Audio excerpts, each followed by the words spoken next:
The message came in just after midnight, cold and careless, like it was sent without a second thought. Don't come to the Christmas party.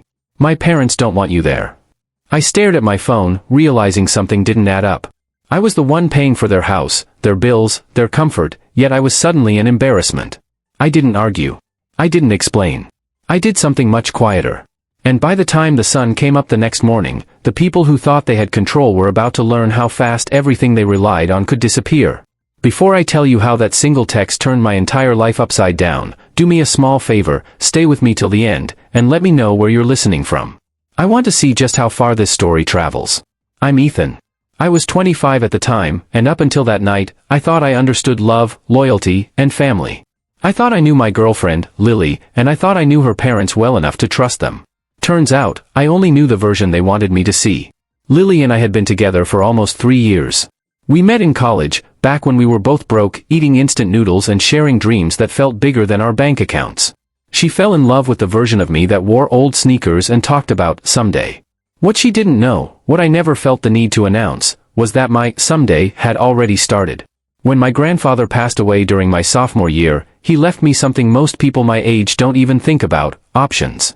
He'd been a quiet investor, the kind who never showed off but always planned 10 steps ahead. I inherited not just money, but the mindset that came with it. I invested early, stayed disciplined, and by 23, I was earning more than most people twice my age. I didn't hide it out of shame. I hid it because I wanted something real. I wanted to know who liked me, not my balance sheet. Lily never pushed. She knew I did something with properties, and that was enough for her. Or so I thought. Her parents, Richard and Helen Moore, were a different story. From the first dinner I had with them, I could feel the quiet assessment. Richard was the kind of man who measured people by what they drove and how loudly they talked about success. Helen smiled a lot, but her eyes were always calculating, always asking silent questions. What kind of job does he really have? How much does he make? Is he good enough for our daughter? They lived in a beautiful house in Oakwood Heights, the kind of neighborhood where lawns were perfect and neighbors smiled politely without knowing each other's names. Lily had always said her parents were comfortable, but that comfort came with anxiety. Bills were always a topic. Maintenance was always postponed. There was always something to fix, something to pay, something to worry about. About a year into my relationship with Lily, Richard pulled me aside one evening after dinner. He looked embarrassed, like the words physically hurt to say. "Ethan, I hate asking," he said, "but we're in a bit of a tight spot." I listened. The mortgage had gone up. Some repairs couldn't wait. Just temporary help, he promised. Just until things stabilized. I didn't hesitate. Not because I wanted their approval, but because I loved Lily. I told him I'd help, quietly. No paperwork. No announcements. Just transfers. One payment became another. Then utilities. Then property taxes. Then a renovation loan Richard said would increase the value of the house. Every time, it was framed as temporary. Every time, I said yes. Lily knew I was helping, but not the extent. I didn't want it to change how she saw me. I didn't want her to feel like she owed me anything. That was my first mistake.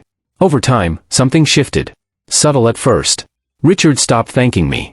Helen started making comments about how men should provide and how family supports family. Lily began repeating phrases that didn't sound like her, questions about timelines, expectations, and what I planned to do long term. Still, I ignored the warning signs. Until that text.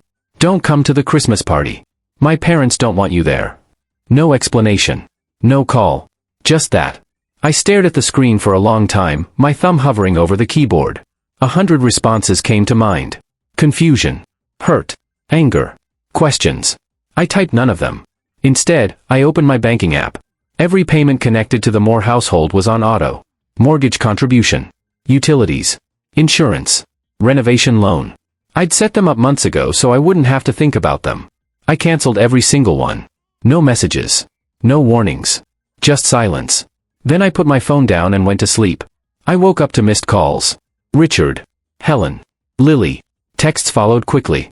"Hey, I think something's wrong with the bank." "Ethan, did you change something? Can you call my dad? He's freaking out." I read them calmly, like I was reading about someone else's problem. I didn't respond. By noon, the knocking started. I wasn't expecting Lily to be standing at my door when I opened it. Her eyes were red, her coat thrown on hastily, her confidence shaken. "Ethan," she said, breathless. "What did you do?" I stepped aside and let her in. She didn't sit. She paced. The mortgage payment didn't go through. The utility company called.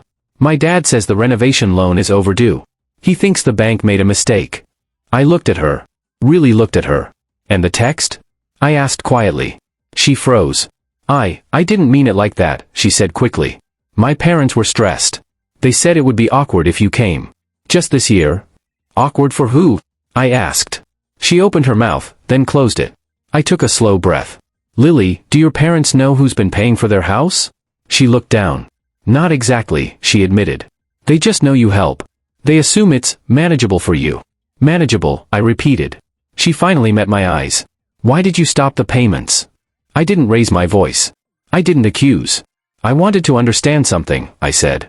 If I'm not welcome as a person, why am I welcome as a wallet? The room went silent. She swallowed hard. You didn't have to do it like this. I didn't have to be disinvited like that either, I replied. Her phone rang. She answered it immediately. Dad, no, I'm with him right now, yes, I know. I don't know why he. She pulled the phone away, panic flashing across her face. He wants to talk to you, she said. Now. I shook my head. I'm not ready. Her voice cracked. Ethan, this is serious. They could lose the house. I held her gaze. They already decided I didn't belong in it. She looked at me like she was seeing me for the first time. Not as the easygoing boyfriend. Not as the helpful solution. But as someone who could say no. And that scared her. That's when I realized this wasn't just about her parents. This was about what everyone expected from me, and how uncomfortable they were the moment I stopped meeting those expectations. Lily left shortly after, saying she needed to fix things. I knew then that Christmas was going to be very different that year. And this? This was only the beginning. Lily didn't come back that night. I watched her walk down the hallway of my apartment building, her shoulders tense, her phone already back in her hand as if it were a lifeline. The door closed behind her, and the silence that followed wasn't empty, it was heavy, loaded with everything that had been left unsaid. I didn't chase her. I didn't text. I didn't explain. For the first time since I'd met her parents, I chose stillness. My phone buzzed nonstop for the next hour.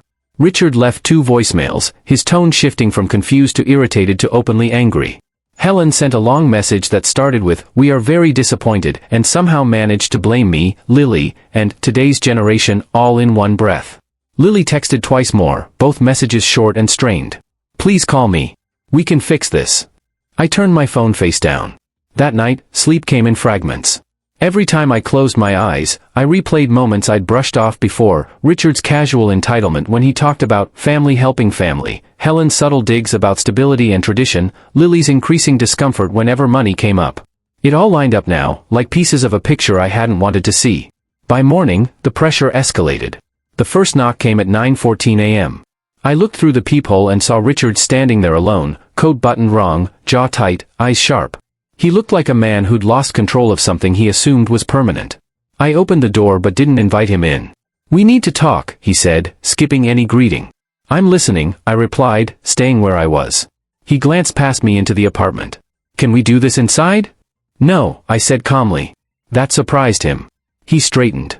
"The payments didn't go through." "I know." "You set them up," he said, voice rising. "You can't just cancel them without warning." I met his stare. "You canceled my invitation without warning." His face flushed. "That was different." "How?" I asked. He hesitated, then sighed like he was explaining something obvious to a child. "That was a family matter." "And the house?" I asked. "The utilities? The loan? Those were family matters too, right?" His lips pressed together. "You offered to help." "I offered to help people who respected me," I replied. "Not people who decide I'm inconvenient." He scoffed. "This isn't about respect. This is about responsibility." "Whose?" I asked. "Yours," he snapped. "You stepped in. You created reliance." I felt something cold settle in my chest. So now I'm responsible for fixing a problem I wasn't allowed to be part of? I asked. He looked away briefly, then back at me. "Lily is devastated." "I was disinvited from Christmas," I said evenly. "I didn't devastate anyone. I was dismissed." His voice dropped. "You're punishing us." "No," I corrected. "I'm stepping back." "Same thing," he muttered. I shook my head. "No, Richard. Punishment would be me making this public. Punishment would be demanding explanations. This is just me matching the distance you set." He stared at me, searching for the version of me that would fold. The agreeable one. The useful one. When he didn't find him, his tone changed. You know, he said slowly, Lily thought you were different. Stable. Reliable. I smiled faintly. I am. Then prove it, he said. Reinstate the payments. We'll talk about Christmas later. There it was. I stepped back and closed the door gently but firmly. I didn't hear him leave, but when I checked later, the hallway was empty. By noon, Lily called again. This time, I answered. They're freaking out, she said immediately. The bank, the contractor, everyone's calling them. I'm aware, I replied. Ethan, she said, voice cracking, why are you doing this? I leaned against the counter, staring out the window at the street below. Because I need to understand where I stand. You stand with me, she said quickly. You know that. Do I? I asked softly. Because when your parents said I shouldn't come, you didn't fight it. Silence. I didn't want to make things worse, she finally said. For who? I asked. For everyone, she said weakly. That usually means the loudest people, I replied. She exhaled sharply. They think you're trying to control them. I almost laughed. By letting go? They don't see it that way, she said. They think you're making a point. I am, I said. Just not the one they think. She paused. They're coming over later. To my place? I asked. Yes, she said quietly. Both of them. I closed my eyes. Did you invite them? They insisted. That's not an answer, I said. I didn't stop them, she admitted. That answer told me everything.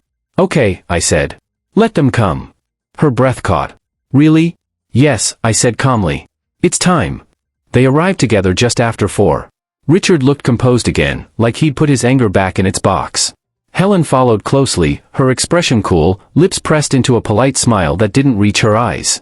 They sat on my couch without waiting to be offered seats. Lily hovered near the window, arms folded, torn between sides she didn't know how to choose between anymore. Helen spoke first. Ethan, we're very concerned. I nodded. About the house? About your reaction, she corrected. This feels extreme. What feels extreme, I said evenly, is being financially relied on by people who don't want me around. Richard leaned forward. You're overreacting. Am I? I asked. You took my support for granted. You made decisions without me. You assumed my role without my presence. Helen smiled thinly. We didn't know you felt that way. You didn't ask, I replied. She waved a hand. That's not fair. It's accurate, I said. Richard sighed. Look, emotions were high. Christmas is stressful. Let's reset. Reset how? I asked. By turning the payments back on, Helen said smoothly. And we move forward. I looked at Lily. She avoided my eyes. I stood up. I need to be very clear, I said. I didn't cancel the payments to get an apology. I canceled them to stop a pattern. What pattern? Richard asked sharply. The one where I'm useful but optional, I replied. Helen's smile finally faded. You're being dramatic. Then this shouldn't affect you, I said calmly. Silence fell. Lily finally spoke. Ethan, please. I looked at her, really looked at her, and realized something that hurt more than the text ever had. She was afraid. Not of losing me. Of disappointing them. I need time, I said quietly. All of you do. Richard stood abruptly. If you think this ends here, I think this begins here, I interrupted. He stopped. We'll be in touch, Helen said, standing as well. I'm sure you will, I replied. They left without another word. Lily stayed. When the door closed, she sank onto the couch, burying her face in her hands. I didn't know it would come to this, she whispered. I did, I said gently. I just didn't want to admit it. She looked up at me, eyes red. Are you going to leave me? The question wasn't accusatory. It was terrified. I don't know yet, I said honestly. But I won't stay in a relationship where I'm only valued for what I provide. She nodded slowly, like someone absorbing a truth they couldn't unhear. That night, she went home. And for the first time since that text, my phone stayed quiet. Too quiet. Because somewhere between entitlement and panic, the Moores were realizing something they never expected. They didn't know how much power they'd lost. And they were about to find out what people do when that realization finally sinks in. The silence didn't last. By the third morning after Lily left, my phone started lighting up again, but not with apologies. With pressure. It began subtly.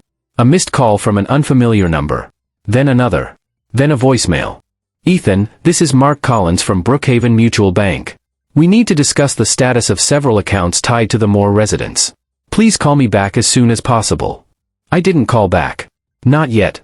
An hour later, another voicemail, this time from the contractor overseeing the renovation on Richard and Helen's house. Hey, Ethan. We've got an issue. The draw for this week didn't clear. We've got workers scheduled. Materials already ordered. I just need to know what's going on. I sat at my kitchen table, coffee untouched, staring at the wall. This was the moment where people usually panic. I didn't. Because for months, quietly, deliberately, I had structured everything so that if this day ever came, I wouldn't have to scramble. Every payment. Every authorization. Every dependency. All reversible. All documented. I finally returned the bank's call around noon. Mr. Carter, Mark said, relief obvious in his voice. Thanks for getting back to me. We're seeing multiple cancellations on accounts associated with the Moore property. Mortgage assistance, escrow supplements, insurance. Yes, I said. Those were mine. A pause. You were supplementing their payments? For over a year, I replied. And you've terminated that support? Yes. He cleared his throat. Then I'm obligated to inform you that unless alternative funding is secured within 10 business days, the Moores will be considered delinquent. I understand, I said calmly. Another pause. Longer this time. Are you okay with that? I almost smiled. I'm aware of the terms, Mark. When I hung up, my phone buzzed again. Lily. I stared at her name for a long moment before answering. Ethan, she said, breathless. Did you talk to the bank? Yes. They're calling my parents non-stop, she said. They're panicking. I know. Her voice cracked. Why are you being so calm? Because panic is what people expect, I thought. Out loud, I said, because this isn't emotional for me anymore. That scares me, she whispered. It should, I replied gently. It means I'm finally seeing clearly. She hesitated. My mom says you're doing this to force them to apologize. I let out a slow breath. Lily, have you noticed how every explanation they give still puts the focus on them? Silence. They're not asking why I felt disrespected, I continued. They're asking why the money stopped. She didn't respond. I need to ask you something, I said. And I need an honest answer. Okay. Did you know how much I was paying for? Another pause. Longer. Heavier. Not exactly, she said. I knew you helped. I didn't know the full amount. But you knew it was substantial, I pressed. Yes. And when they told you not to invite me, I said carefully, did you think about what that meant? Her voice trembled. I thought it would blow over. That's not an answer, I said softly. I thought, she admitted, that it was easier to ask you to stay away than to fight them. There it was. I closed my eyes. So you chose the path of least resistance, I said. And that path went through me. I didn't mean it like that, she said quickly. But that's what happened, I replied. She started crying then. Not loud. Just quiet, broken breaths. I don't know how to fix this, she said. I don't either, I admitted. But pretending it's not broken won't help.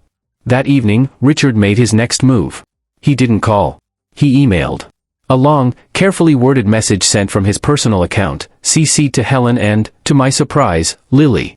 It was full of phrases like misunderstanding, family harmony, temporary emotions, and overreaction. It framed the entire situation as a regrettable but mutual conflict, one that could be resolved quickly if everyone acted reasonably. At the very end, one line stood out. We hope you'll reconsider your decision, not just for our sake, but for Lily's future as well. There it was. The leverage. I forwarded the email to my lawyer, Michael Reeves, with a single line. We need to talk. Michael called me within 20 minutes. They're escalating, he said. I know. And they're sloppy, he added. That email implies expectation of continued financial support without obligation. Combined with your records, it paints a very clear picture. A picture of what? I asked. Dependency without consent, he replied. And potential coercion. I leaned back in my chair. What are my options? You can keep disengaging, he said. Or you can formalize the separation. Draw clear legal boundaries. And Lily? I asked quietly. That, he said gently, isn't a legal question. That night, Lily showed up at my door. Unannounced. It was almost midnight. I opened it and found her standing there, eyes red, coat thrown on hastily, phone clutched in her hand. They're losing it, she said the moment I stepped aside. My dad yelled at the bank. My mom cried for hours. They keep asking me what I said to you. What did you tell them? I asked. She swallowed. The truth. That you chose not to fight them? I asked. She nodded. They're saying you manipulated me, she said. That you turned me against them. I laughed once, sharp and humorless. I wasn't even in the room. I know, she said quickly. But they don't. She looked around my apartment, like she was seeing it for the first time. The clean lines. The lack of excess. The quiet. You really don't need them, she said softly. No, I replied. But they needed me. She stepped closer. Ethan, if they apologize, really apologize, would you turn the payments back on? I looked at her for a long moment. This isn't about apologies, I said. It's about entitlement. She frowned. What do you mean? They didn't just hurt me, I explained. They assumed they could. They assumed access to my resources even after excluding me from their lives. Her voice was barely audible. And me? I hesitated. You didn't stop them, I said honestly. And that matters. Tears spilled over.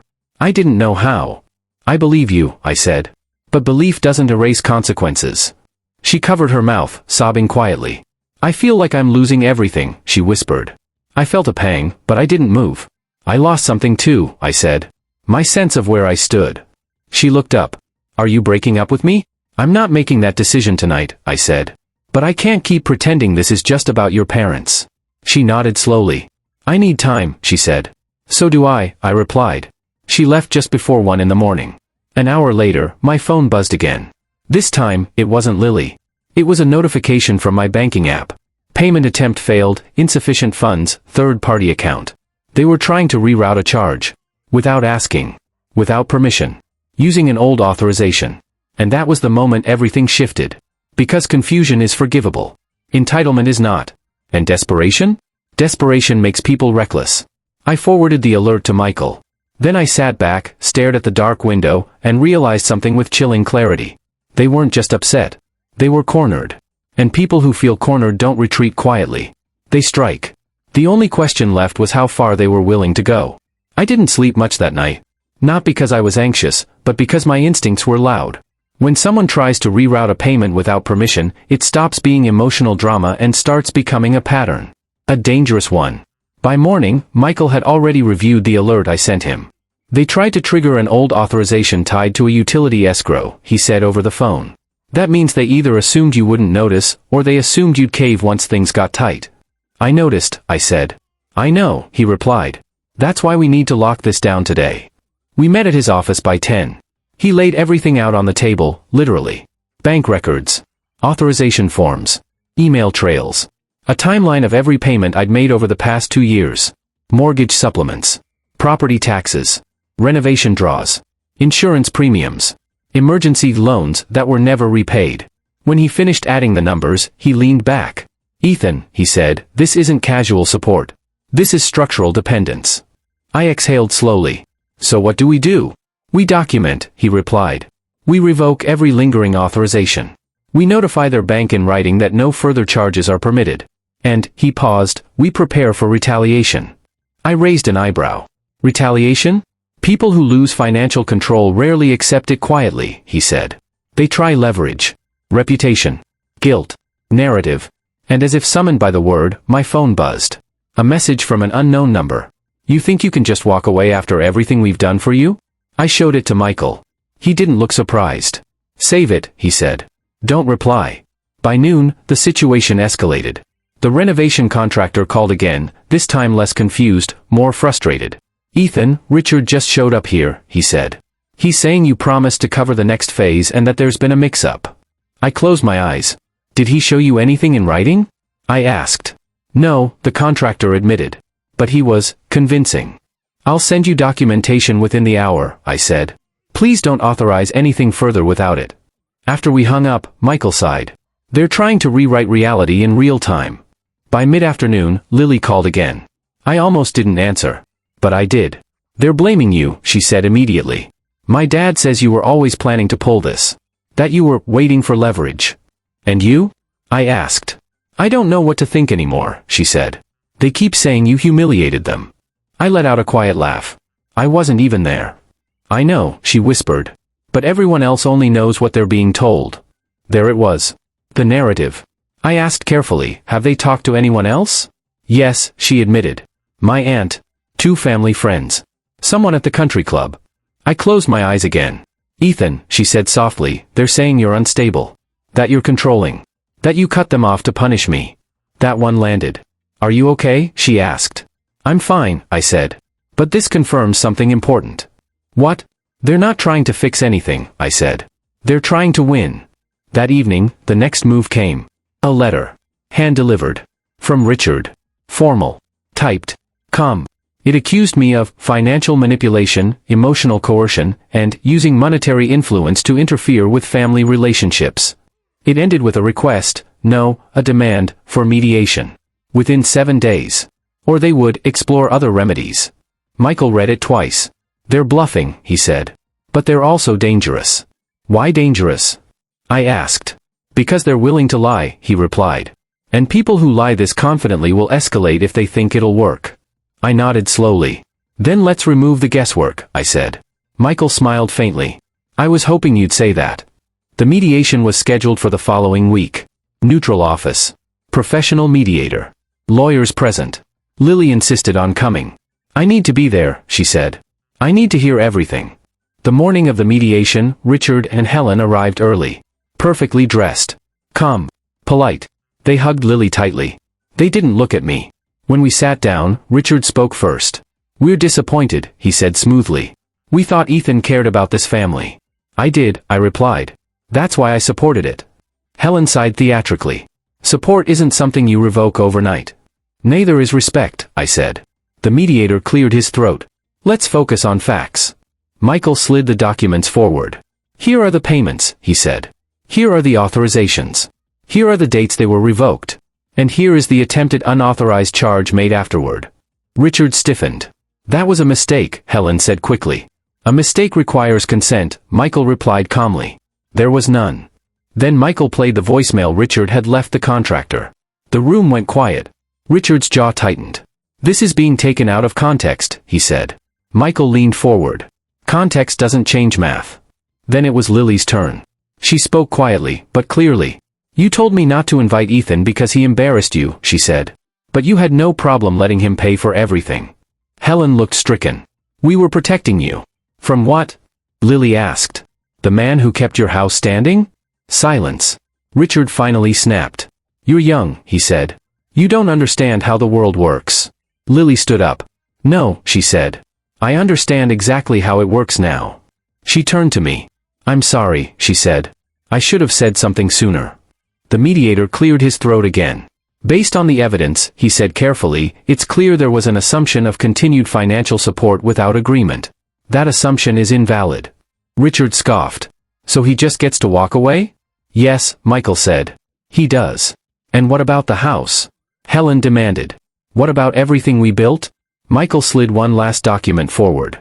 The house, he said, was never his. But the support for it was voluntary, and it has ended. The mediation concluded with one outcome. No further contact regarding finances. No claims of obligation. No attempts to reframe the past. As we left, Richard finally looked at me. You think this makes you powerful? He said quietly.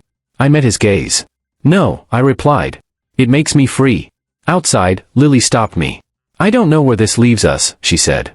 Neither do I answered honestly. But whatever happens next can't be built on silence. She nodded. That night, my phone buzzed one last time. A notification from my credit monitoring service. Alert, new inquiry attempted, denied. Someone had tried to open a line of credit. In my name. It failed. But it told me everything I needed to know. Because the story wasn't over yet. They hadn't accepted the loss.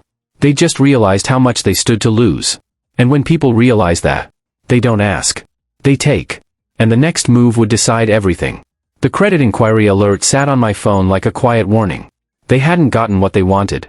And now they were reaching. Michael called me less than 10 minutes after I forwarded him the notification. They tried to open credit in your name, he said flatly. That crosses a line. I figured, I replied. What does that change? It changes everything, he said. Because now we're no longer dealing with misunderstandings or entitlement. This is documented intent. That word, intent, mattered. Up until now, everything they'd done could be framed as assumptions, pressure, expectations. Ugly, yes. Manipulative, absolutely. But this? This was a deliberate attempt to access my financial identity. Michael didn't sugarcoat it. If they try again, we file immediately, he said. Fraud doesn't care about family dynamics. I hung up and sat there for a long time, staring out the window of my apartment. The city looked the same as it always had, cars moving, people walking, life continuing like nothing had shifted. But something had. I wasn't reacting anymore. I was ahead of them. That evening, Lily came over again. This time, she didn't knock softly. She stood outside my door like someone bracing for impact. "I need to tell you something," she said the moment I opened it. I stepped aside and let her in. "They're desperate," she said. "I've never seen them like this." I waited. "My dad's talking about refinancing. Selling. Borrowing from friends. Anything," she said. "But no one's biting. Not anymore." I nodded slowly. "People don't like surprises when money's involved." She hesitated.